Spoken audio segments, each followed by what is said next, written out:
Good evening, Foreign Minister Balawl. It's great to have you on Talk with World Leaders, and welcome to Beijing. Prime Minister of Pakistan, Shehbaz Sharif, accompanied by a high-level delegation, including yourself, pays a visit to Beijing. And President Xi Jinping met with Prime Minister. Would you talk about the hotspots of this visit worthy of our attention? Absolutely. Well, it's indeed an honor and a privilege for us to be here as part of this high-level delegation that is led by our Prime Minister to Beijing. And we're incredibly honored that we are amongst the very first countries to interact with your leadership here in Beijing so soon after the 20th CPC Congress. And this is in line with the generational relationship that we have between the People's Republic of China and Pakistan. The new unity government in Pakistan is committed to taking this relationship to new heights. I've had the pleasure of coming to China now for the second time as foreign minister. And while this is my prime minister's first visit to China as prime minister, it was his second interaction with your president. The first interaction was on the sidelines of the SCO earlier this year. And we look forward to sustaining the positive momentum of our relationship. Foreign Minister, where did the delegation go during the two-day visit? So because of the COVID restrictions, we've mostly seen our hotel rooms and the conference rooms and the Great Hall where we had our meetings, but it's been incredibly productive.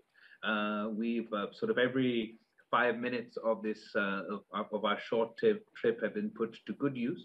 We not only met with your president and prime minister and other dignitaries, but our prime minister also interacted with a whole host of people, both in person and online. And I believe it's been an incredibly productive visit. What would you say are the results of this visit?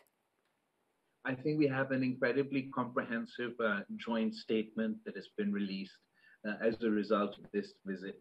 We've also recommitted our focus on the China-Pakistan economic corridor, which, as you know, is a flagship project of the One Belt, One Road initiative and a cornerstone of our bilateral relations. The new unity government is committed to speeding up the progress on the China-Pakistan economic corridor and ensure the benefits to both our people.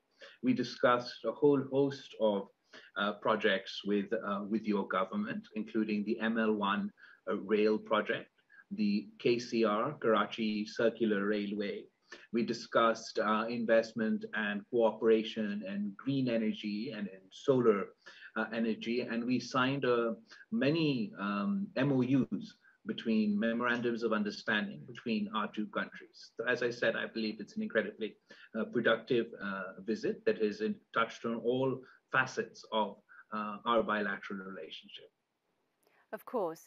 Foreign Minister, this is the first visit to China since the Prime Minister Sharif took office in April this year. So could you talk about the diplomatic focus of the new government? What would you say is the positioning of the China-Pakistan relationship now? Well, as far as the diplomatic positioning of our unity government is concerned, we've emphasized heavily on engagement and positive engagement with all countries. But of course, as far as our relationship with China is concerned, it has its own uniqueness and its own historical context.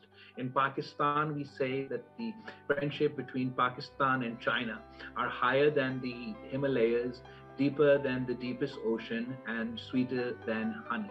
So as far as our engagement or our diplomatic engagement with China is concerned, while which I believe it has a new vigor given the levels and the consistency in our engagement, it is also something that has consistently enjoyed a consensus within Pakistan. No matter who is in power or who is in government, this relationship has only grown from strength to strength. Prime Minister Sharif is one of the first foreign leaders to visit China after the conclusion of the 20th National Congress of the Communist Party of China. As you mentioned, what particular areas of this Congress has Pakistan been paying attention to? So our visit has coincided with the successful conclusion of the 20th National Congress of the CPC.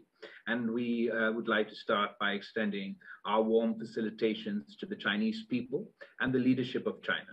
It is indeed an important milestone setting the future direction for the entire Chinese nation. And under the CPC's guidance and leadership, China has emerged as a strong and prosperous nation and a force for global peace and stability. We look forward to maintaining the momentum of our high-level interactions, upgrading our bilateral economic engagements, and to push forward the steady development of the China-Pakistan Economic Corridor as a flagship of the BRI. And I am confident that the future would see a deepening of our strategic ties and inject a new impetus into our bilateral relationship. But China has made incredible progress over the last many years. And now, after the 20th Congress, we believe that you're on the right track to make further improvements, not only on the economic front and on the domestic front, but also on the international stage. Thank you, Foreign Minister. Let me just point out one phrase, the Chinese path to modernization in this year's Congress report has been a particularly striking phrase, both here in China and overseas. China and Pakistan are both developing countries. So does China's modernization provide any reference for Pakistan? Oh, absolutely. So we look at the Chinese model as a source of inspiration. And your pursuit of modernization or socialist modernization is something that we idolize and would like to replicate in Pakistan. Of course, the world is facing many difficult challenges. We're coming off the back of a COVID pandemic. The Russia and Ukraine crisis has caused, in addition to the sanctions along with the conflict, has caused grave economic difficulties for all countries across the globe. And we in Pakistan are facing some of those difficulties ourselves. But we were inspired by this aspiration for modernization. I have seen before my eyes how China has transformed over the past decade. And I think that there's a lot of excitement in the new generation about the strides and the modernization that's yet to come. China has been promoting green development and harmonious coexistence between human and nature. We know millions of people in Pakistan are still affected by the flooding this year. So perhaps China's efforts in combating climate change and environmental protection could also provide some reference value. You're absolutely right. If I'm not wrong, I believe that China has managed to make the most strides as far as green energy is as far as climate change is concerned, and as far as addressing many of the issues of a green future. Not only has China planted, I believe you've recovered the largest forest area with your reforestation and your tree plantation drives, but also the most significant transition towards green energy, be it solar energy or be it wind energy. Pakistan at the moment, we are facing a historical devastation following our flooding and climate catastrophe. And it is incredibly ironic that we, as Pakistan, only contribute 0.8% to the global carbon footprint, but we are the 8th most climate-stressed country on the planet. Now, industrialization, or the process of the developed countries, that the developed countries undertook to become rich themselves, has resulted in this devastating climate change that has an outsized impact on developing countries such as mine. So not only do we look forward to working with China and learning from China as far as the transition towards more greener energy sources are concerned, we also look forward to working with China on convincing the developing countries, not only convincing, but insisting that the developed countries live up to their commitments as far as climate change is concerned. For example, developed countries have committed to providing $100 billion a year in funding to combat climate change. And unfortunately, we haven't seen that promise materialize. So that's something that we can work on together, on insisting that developed countries pay their fair share and contribute to this to combating climate